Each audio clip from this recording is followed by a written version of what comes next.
क्यों पति अपने पत्नी से संतुष्ट नहीं होती। दोस्तों, आज की कहानी जो है सच्चाई से भरी हुई है, जो हर एक के जीवन में घटित होता है। मित्रों, भगवान स्वयं पूरे विश्व की रचना किए हैं, पर मित्रों आइए हम जानते हैं भगवान के विशेष इन दो रचनाओं में सबसे ज्यादा सुंदर कौन है, पुरुष या स्त्री। मित्रों, यह कहानी जो है आपके दिल और रूह को छू जाने वाली है। यह कहानी जबरदस्त और ज्ञानवर्धक है, इसलिए कहानी को पूरा जरूर सुनना।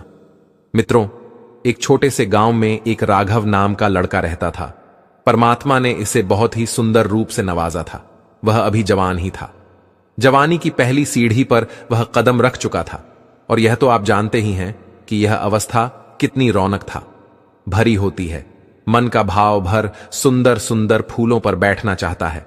राघव को स्त्री ही संसार की सबसे सुंदर वस्तु लगती थी। सुंदर स्त्री के जाति को देखकर उसका मन उसके बस में नहीं रहता था, और वह अपना आपा खो बैठता था। उसकी नजरों में सुंदर स्त्री ही संसार में कोमलता, मिठास और सजावट की प्रतिमूर्ति थी। जुबान पर स्त्रियों का नाम आते ही उसकी आंखें जगमगा उठती थीं, कान खड़े हो जाते थे, मानो ऐसा था जैसे किसी स्वाद लेने वाले रसिक ने कोई सुंदर गाना सुन लिया हो। उसने यहां तक एक सुंदर स्त्री के मन में ही कल्पना करके उसकी मूर्ति को अपने मन में बिठा लिया था। मित्रों, हर कुंवारे व्यक्ति का यह सपना रहता है कि उसकी होने वाली धर्मपत्नी बहुत सुंदर हो, उसका ऐसा रंग रूप हो, यौवन हो। मित्रों, सभी अपने अपने कल्पना के अनुसार अपने लिए एक बहुत ही सुंदर स्त्री की तस्वीर अपने हृदय में बरसाकर रखते हैं, चाहे लड़की हो या लड़का। हर व्यक्ति अपने सपनों में एक सुंदर राजकुमार या राजकुमारी को सोच कर रखते हैं। मित्रों, वैसे कल्पना में तो हर व्यक्ति सुंदर चीज ही सोचता है, चाहे स्वयं कितने ही कुरूप क्यों ना हो। उमेश बाबू भी हर वक्त अपने मन में एक खूबसूरत लड़की की तस्वीर बनाकर रखता था। सोचता था कि मेरी होने वाली धर्मपत्नी बहुत सुंदर होगी। उसका कोमल बदन बिल्कुल फूलों की तरह ही होगा, कोयल जैसी बोली होगी, हिरनी जैसी आंखें होगी, चांद की तरह उसका सुंदर मुख होगा। उसके पूरे शरीर का ढांचा एकदम मन को मोह कर देने वाला होगा। इस तरह वह अपनी जीवन संगिनी के बारे में कल्पना करते रहता था। मित्रों, धीरे धीरे वो वक्त भी आ गया। स्कूल शिक्षा पूरी हो गई और अब उनके लिए रिश्ते भी आने लगे। एक दिन उमेश बाबू के मामा उनके लिए एक रिश्ता लेकर आए और शादी तय हो गई। राघव बाबू ने अपने घर वालों से कहते हैं कि मैं पहले लड़की को देखना चाहते हैं। यदि मुझे लड़की पसंद होगी तभी मैं विवाह करने के लिए राजी होगा।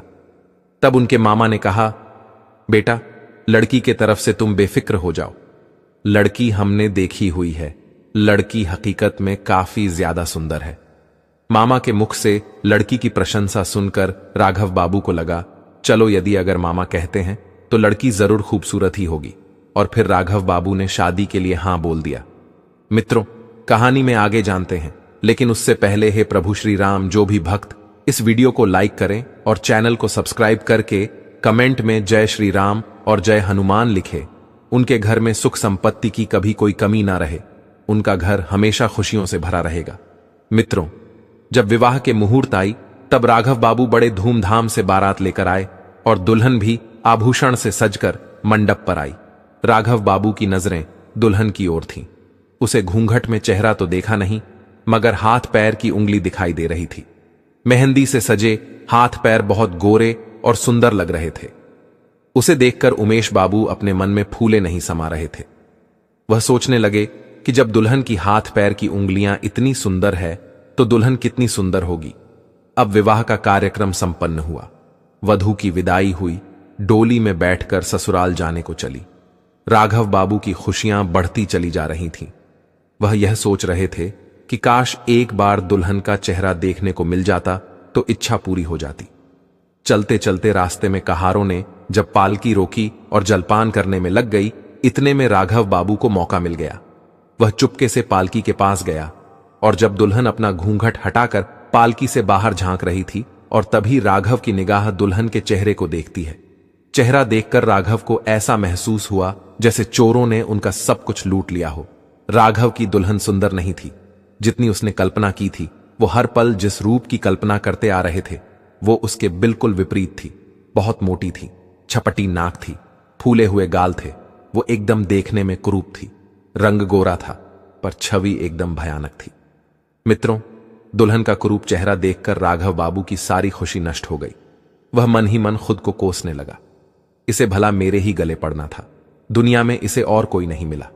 राघव को अपने मामा पर बहुत गुस्सा आ रहा था, जिन्होंने लड़की की तारीफों के पुल बांधकर उसे शादी के लिए राजी किया था। सोचने लगा, अगर इस समय मामा यहां होता तो मैं उससे लड़ाई कर बैठता। अब तो विवाह हो चुका है, अब क्या हो सकता है। मेरे सारे अरमानों पर पानी फिर गया। इस कुरूप के साथ मैं कैसे रहूंगा, कैसे इसके साथ जीवन काटूंगा। इसे तो देखने से ही घृणा होती है। ऐसी भयानक रूप वाली स्त्रियां भी दुनिया में मौजूद हैं। मुझे तो आज पता चला। हे भगवान, क्या तुम्हें मेरे ही ऊपर यह संकट गिराना था। दुनिया में कितनी सुंदर सुंदर मुख वाली स्त्रियां हैं, लेकिन आप मेरे लिए इसी कुरूप को ढूंढ कर रखे थे। राघव अपने ही किस्मत को कोस रहा था। राघव को ऐसा लग रहा था जैसे उसने विवाह नहीं किया, बल्कि जैसे नर्क में घुस गया हो। घर पहुंचकर राघव ने अपनी पत्नी को खूब खरी खोटी सुनाया, मामा को खूब फटकारा, अपने मां बाप से झगड़ने लगा। जब इतने पर भी गुस्सा शांत नहीं हुआ तो घर छोड़कर कहीं भागने का विचार बनाने लगा। उसे अपनी पत्नी पर गुस्सा भी आता और दया भी आता। इस बेचारी का क्या दोष है, इसने तो जबरदस्ती मुझसे विवाह नहीं किया। लेकिन यह दया भाव भी उनके मन से घृणा को नहीं, हताशा का। वह जैसे ही अपनी पत्नी को देखता था, उसका मन घृणा से भर जाता। पत्नी अपने पति को रिझाने के लिए नए नए काम करती थी, अच्छे से अच्छे कपड़े पहनती थी, तरह तरह से बालों को बांधती थी, घंटों शीशे के सामने खड़े होकर अपना सिंगार करती थी। लेकिन वह राघव बाबू के मन में कोई परिवर्तन नहीं ला सकी। वो दिल से चाहती थी कि मैं पति को प्रसन्न कर उनकी सेवा करूं, उनके मन की घृणा को खत्म कर दो। वह अपने पति को प्रसन्न करने के लिए मौका खोजती थी, लेकिन पति को उसके रूप रंग से इतनी न थी कि वह हमेशा अपनी पत्नी के नजरों से बचकर घूमते थे।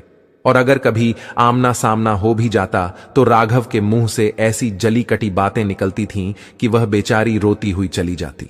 मित्रों, एक लड़की अपनी सभी सगे संबंधियों को छोड़कर अपने पति के घर आती है, और यदि वह भी पत्नी को भाव ना दे तो उस बेचारी का मन कैसे लगेगा, कैसे वह अकेले अपना जीवन काटेगी। यही हाल राघव बाबू की पत्नी का था। वह अपने आप को दर्पण में देखकर खूब रोती थी। वह अपने मन की बात भी कहीं तो किसे कहती, हर हमेशा अपने आप को कोसती थी। उधर राघव 8-8 दिन तक घर पर नहीं आता था। मित्रों, जब राघव बाबू दूसरी स्त्रियों को देखता तो उसका मन अंदर ही अंदर रोने लगता था। मित्रों, वो इस परिस्थितियों में अपना मन लगाने लगा। वो यह भूल जाना चाहता था कि उसका विवाह हो चुका है। उधर बेचारी उसकी मासूम सी पत्नी घर में बैठी अपने पति के दर्शन के लिए तरसती थी, लेकिन राघव घर पर आना ही छोड़ रखा था। वो पूरे दिन अपने मित्रों के साथ मजे में रहता था। उसकी पत्नी जब कभी घर से बाहर अपने पति को खिड़की से देखती थी तो वो तड़प कर रह जाती। एक दिन राघव बाबू जब खाना खाने घर पर आए तो उसकी पत्नी ने पूछा, आज ही अब तो आपके दर्शन भी नहीं होते, मेरी वजह से आपने तो घर आना भी छोड़ दिया। राघव ने मुंह घुमाकर उत्तर दिया, क्या बताऊं, नौकरी की तलाश में इधर उधर भागना पड़ता है, इसलिए घर पर नहीं आ पाता हूं। पत्नी बोली, मैं जानती हूं आप घर पर क्यों नहीं आते हो। आपको मेरा चेहरा बिल्कुल पसंद नहीं है। आप एक काम क्यों नहीं करते, आप किसी डॉक्टर से मेरी सूरत क्यों नहीं बनवा देते। मैंने सुना है डॉक्टर चेहरा बदल देते हैं। पति ने कहा, क्यों, तुम व्यर्थ की बकवास कर रही हो। जो काम भगवान नहीं कर सका वह मनुष्य क्या करेगा। पत्नी ने बड़ा सुंदर जवाब दिया, अच्छा, यह बात आपको सोचनी चाहिए कि भगवान की गलती की सजा मुझे क्यों दे रहे हो। आपने मुझे दूध से मक्खी की तरह निकालकर दूर फेंक दिया है। संसार में न जाने कितने ही कुरूप लड़कियां होंगी, फिर भी उसे कुंवारी नहीं बैठाया जाता। उसका भी कहीं ना कहीं विवाह हो ही जाता है, पर उसका पति भले ही उसे न चाहे, लेकिन दूध से मक्खी की तरह निकाल कर नहीं फेंकता। फिर राघव अपनी पत्नी पर क्रोध करता हुआ वहां से चला गया। वो पूरे दिन दोस्तों के साथ सैर सपाटा करता था, रात को भी घर नहीं आता था। एक दिन उसकी पत्नी चिंता में बीमार पड़ गई, लेकिन राघव उसे देखने तक नहीं आया। वह यह चाहता था कि काश यह मर जाती तो अच्छा रहता, कम से कम गले की आफत तो टल जाती। फिर कहीं अच्छी सी खूबसूरत और प्यारी लड़की देखकर अपनी पसंद का विवाह कर लूंगा। इस तरह से उमेश अपनी पत्नी से दूर रहने लगा था। राघव वासनाओं के जाल में उलझ गया, धन की बर्बादी करने लगा, सुंदर युवतियों में अपने मन को लगाने लगा, विषय भोगों में लिप्त होकर धन बल और बुद्धि को नष्ट करने लगा। धीरे धीरे राघव का चेहरा पीला पड़ गया, शरीर पर कमजोरी आने लगी कि पसलियों की हड्डियां देखने लगी, आंखों के नीचे गड्ढे पड़ गए, चेहरे का रंग भी ओढ़ चुका था, किसी भयंकर रोग के लक्षण दिखने लगे थे। एक दिन राघव की पत्नी अपने पति के विचारों में बरामदे में लेटी हुई थी। कई दिनों से उसकी पत्नी ने राघव की सूरत नहीं देखी थी। उसने डरते डरते किसी के हाथ से बुलाया और सोचने लगी, आएंगे तो वैसे भी नहीं, कहने में क्या जाता है। किसी ने जाकर राघव को बताया कि तुम्हें तुम्हारी पत्नी ने बुलाया है। आज राघव के मन में कुछ दया का भाव था। वह जाकर पत्नी के सामने खड़ा हो गया। जब राघव की पत्नी ने राघव के चेहरे को देखा तो वह चौंक पड़ी। राघव बहुत कमजोर हो चुका था, चेहरा पहचान में नहीं आ रहा था। उसकी पत्नी पूछने लगे, तुम बीमार क्यों हो गए? तुम तो मुझसे भी ज्यादा कमजोर हो गए हो। राघव लहराते हुए कहने लगा, मेरी जिंदगी में अब रखा ही क्या है जिसके लिए मैं जीने की फिक्र करूं। राघव की पत्नी बोली, चिंता करने से कोई इतना कमजोर नहीं हो जाता। तुम्हें कोई बीमारी है तो इसका इलाज क्यों नहीं कराते? इतना कहकर उसने पति का दायां हाथ पकड़कर चारपाई पर बैठा दिया। राघव ने भी अपने हाथ छुड़ाने का प्रयास नहीं किया। उसका स्वभाव आज नरम लग रहा था। उसकी बातों में क्रोध नहीं थी, उसकी आंखों में आंसू थे। राघव ने कहा, मेरी दवा अब मेरी मौत है। मैं अब अधिक दिन तक नहीं जीऊंगा। मुझे किसी भयंकर रोग के लक्षण लग रहा है। डॉक्टर ने भी यही बताया है। मुझे इस बात का बड़ा अफसोस है कि मैंने तुम्हें बहुत दुख दिया। मुझे क्षमा करना। मित्रों, उसका पति आगे कहता है, कभी कभी बैठे बैठे मुझे बेहोशी आ जाती है। राघव इतना कह ही रहा था कि अचानक उसके हाथ पैर कांपने लगा और उसके पूरे शरीर में सनसनी सी दौड़ गई। राघव मूर्छित होकर चारपाई पर गिर पड़ा और हाथ पैर पटकने लगा। मुंह से लार निकलने लगी, पूरा शरीर पसीने से तरबतर हो गया। पति की बिगड़ते हुए दशा को देखकर पत्नी अपनी बीमारी भूल गई, क्योंकि मित्रों, कई दिनों से वह भी बीमार थी। वो एकदम फुर्ती से उठी और उसके मुंह पर पानी के छींटे लगाने लगी। फिर पंखा लगाई, परंतु राघव ने आंखें नहीं खोला। शाम होते होते राघव का मुंह टेढ़ा हो गया, बायां अंक शून्य पड़ गया।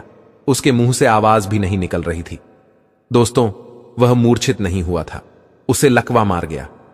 लकवा का भयंकर रोग से रोगी की सेवा करना आसान काम नहीं है, लेकिन उसकी पत्नी पूरे तन मन से पति की सेवा में लग गई। वो खुद की बीमारी को बुलाकर अपने पति की सेवा करने में व्यस्त थी। दिनों दिन राघव की हालत बहुत ही गंभीर होती जा रही थी। उसकी पत्नी पूरे दिन रात पति को थामे बैठी रहती थी, उसके लिए आहार बनाकर देती, गोद में लिटाकर दवा पिला दी थी, उसके इशारों को ध्यान से समझती थी। मित्रों, उसकी पत्नी को स्वयं बुखार था, दर्द से फटा रहता, फिर भी वह अपने कष्ट को भूलकर पूरे जिम्मेदारी के साथ अपने पति की देखरेख करती थी। मित्रों, समय बीतता गया, लेकिन उसकी हालत में कोई सुधार नहीं आया। उसका दाहिना पैर तो कुछ भी काम न करने को रह गया था। वो जब बोलता था तो मुंह से तोतले जैसा आवाज निकलती थी। मित्रों, सबसे बुरी दशा तो उसके सुंदर चेहरे की हो गई। वो इतना टेढ़ा हो गया था जैसे मानो कोई रबर को घुमाकर टेढ़ा कर दिया हो। उसे चलने फिरने की भी ताकत नहीं था। एक दिन उसने शीशे में अपना टेढ़ा मुख देखा, मानो जैसे ऐसा कुरूप आदमी उसने जीवन में कभी नहीं देखा हो। उसे लगने लगा था कि ईश्वर ने उसे उसके कर्मों की सजा दी है।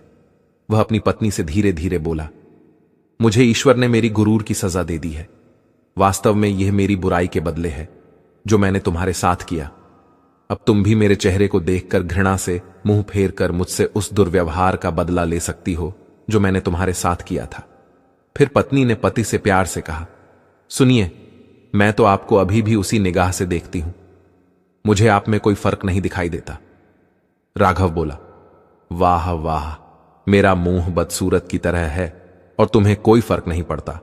इस चेहरे को लेकर तो मैं घर से बाहर भी नहीं जा पाऊंगा। ईश्वर ने सचमुच मुझे बहुत कठोर सजा दी है। मित्रों, उसने बहुत प्रयास किया, कई डॉक्टरों को दिखाया, पर राघव का चेहरा ठीक नहीं हुआ। उसका चेहरा बड़ा भयानक लगता था। हर कोई उसे देख करके डर जाते थे। फिर कुछ समय बाद वह दवाइयां और डॉक्टर की मदद से तो चलने फिरने लगा, पर चेहरा ठीक नहीं हुआ। मित्रों, पत्नी ने मां देवी से मन्नत मांगी थी कि मेरे पति अगर चलने फिरने लगे तो मैं देवी मां की पूजा करूंगी। आज उसी पूजा का उत्सव था। पूरे मोहल्ले की स्त्रियां सज धज करके वहां आईं और गाना बजाना भी हो रहा था। राघव की पत्नी से गांव की महिलाओं ने पूछा, क्यों बहन, अब तो तुम्हें अपने पति का चेहरा बिल्कुल अच्छा नहीं लगता होगा। पत्नी ने बड़ा सुंदर जवाब दिया, नहीं बहन, मुझे चेहरा तो अच्छा नहीं लगता है, लेकिन मुझे उसके बदले में पति की आत्मा मिल गई है जो रूप से कहीं ज्यादा बढ़कर है। उधर राघव कमरे में अपने दोस्तों के साथ बैठा था और अपनी पत्नी और सभी महिलाओं की बातें को बड़े ध्यान से सुन रहा था। तभी राघव के दोस्तों ने कहा, राघव, आज तो तुम्हारे घर पर पूरे गांव की सुंदर सुंदर स्त्रियां आई हैं, इनमें तुम्हें सबसे ज्यादा सुंदर कौन सी लग रही है? तभी राघव ने अपनी पत्नी की ओर इशारा करते हुए कहा, मुझे तो वही अच्छी लग रही है जो थाली में फूल रख रही है। सभी दोस्त कहने लगे, अरे भाई, लगता है तुम्हारी सूरत क्या बिगड़ी, अब तो तुम्हारी नजर भी बिगड़ गई है। उसके दोस्तों ने कहा, मुझे तो सबसे ज्यादा बदसूरत वही मालूम पड़ रही है। तब राघव ने जवाब दिया, भाई, तुम्हें वह बदसूरत इसलिए लग रही है क्योंकि तुम उसका शरीर देख रहे हो, और मुझे अच्छी इसलिए लग रही क्योंकि मैं उसकी आत्मा देख रहा हूं। मित्रों, प्यार दिल से होती है ना, कि चेहरे और सुंदरता से प्यार उसे कहते हैं जो आपके बुरे से बुरे समय में आपका साथ दे, जैसे राघव की पत्नी ने अपने पति का साथ दिया। मित्रों, ईश्वर ने हमें जिस विशेष गुण से नवाजा है उसका उपयोग जन कल्याण के लिए होना चाहिए, न कि अभिमान के लिए। उस गुण को अपनी ढाल बनाकर किसी को नीचा नहीं दिखाना चाहिए, किसी की निंदा या उसका अपमान नहीं करना चाहिए, वरना यह तो आप जानते ही हैं कि एक दिन उसे भी कहीं ना कहीं नीचा देखना पड़ सकता है। मित्रों, मैं उम्मीद करता हूं यह कहानी आपको जरूर पसंद आई होगी। मित्रों, यदि आपको यह वीडियो पसंद आई हो तो प्लीज आप इस चैनल को सब्सक्राइब अवश्य करें, वीडियो को लाइक करें, और दोस्तों, सच्ची श्रद्धा से कमेंट में जरूर लिखें, जय श्री राम, जय हनुमान लिखें। साथ ही श्री राम जी सदैव आप पर अपनी कृपा बनाए रखें। प्रिय मित्रों, वीडियो को अंत तक देखने के लिए आपका धन्यवाद। जय श्री राम।